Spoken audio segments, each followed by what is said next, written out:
Grâce à cette vidéo, vous allez apprendre comment, de manière simple, vous pouvez décider de prendre du poids, de stabiliser ou de perdre du poids en vous fiant à votre corps. Alors, pour commencer, imaginez que vous êtes une vache, une vraie vache à quatre pattes. Vous pesez 700 kg et votre seule et unique alimentation, c'est de l'herbe.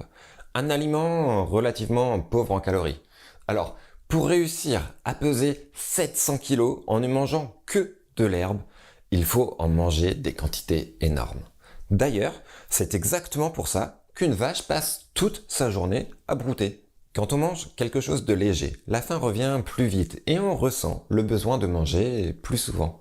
C'est exactement ce qu'il se passe quand on essaye de manger des repas light, allégés ou même healthy sans trop de calories. Maintenant, imaginez que vous êtes un anaconda géant, un serpent pouvant facilement mesurer 4 à 5 mètres de long. Vous venez de manger un cochon entier de plus de 100 kg. Et même si l'anaconda est très grand, son repas est aussi lourd que lui. Alors, après avoir mangé, le serpent n'a envie que d'une seule chose. Rouler péniblement pour aller se cacher dans un coin et digérer sans être dérangé pendant plusieurs semaines. Quand on mange trop, qu'on sort de table en ayant le ventre plein, alors nous n'avons plus besoin de manger pendant un moment. Bien sûr, je ne doute pas de votre capacité à manger même si vous n'avez plus faim ou plus faim du tout. Nous avons la possibilité de manger au-delà de la faim. Et c'est exactement ce qui peut vous faire prendre du poids ou vous empêcher d'en perdre. En tant qu'humain, nous sommes un peu comme la vache et un peu comme l'anaconda. Si nous mangeons des aliments légers, nous allons avoir faim très rapidement. Si nous mangeons beaucoup, nous n'allons pas avoir besoin de manger pour un moment. C'est-à-dire que nous sommes capables de réguler nos apports énergétiques en fonction de nos besoins. D'ailleurs, certaines personnes sont des mangeurs parfaitement régulés.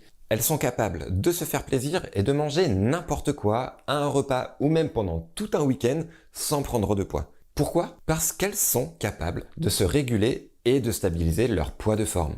Alors, comment ces personnes font-elles pour avoir un poids stable ? Est-ce qu'elles savent exactement combien de calories elles doivent brûler et éliminer pour compenser ? C'est impossible. Il aurait fallu peser au gramme près tout ce qu'elles ont mangé pendant le week-end.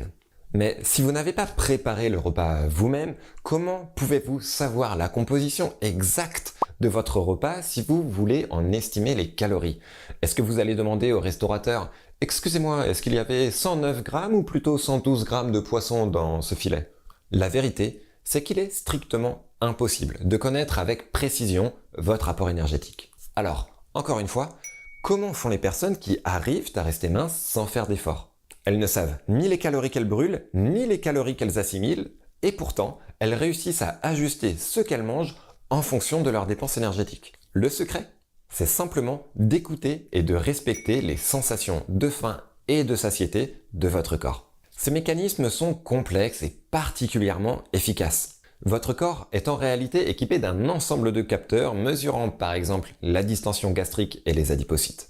Vous possédez également un système permettant de transmettre ces informations comme la gréline ou le neuropeptide Y. Et bien sûr, le cerveau joue le rôle du centre de commandement, entre autres au niveau de l'hypothalamus. Tous ces mécanismes permettent à votre corps, à votre organisme, de savoir en permanence les nutriments et les quantités que vous avez besoin de manger.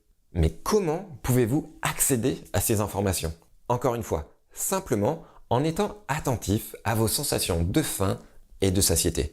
Pourtant, il faut savoir une chose essentielle. Votre corps recherche en permanence l'équilibre. Le but principal de ces mécanismes de régulation, c'est de stabiliser votre poids. Autrement dit, si vous avez faim, c'est que votre corps dit à votre cerveau « Attention, je suis en déficit énergétique. Si je ne suis pas alimenté, je vais perdre du poids. » Encore autrement dit, si vous avez faim, c'est que vous êtes en train de taper dans les stocks, que vous êtes en train de perdre du poids. Pourtant, nous vivons dans une société où la faim est considérée comme un problème. Et la preuve, c'est la quantité de compléments alimentaires coupe-faim que l'on peut trouver sur le marché.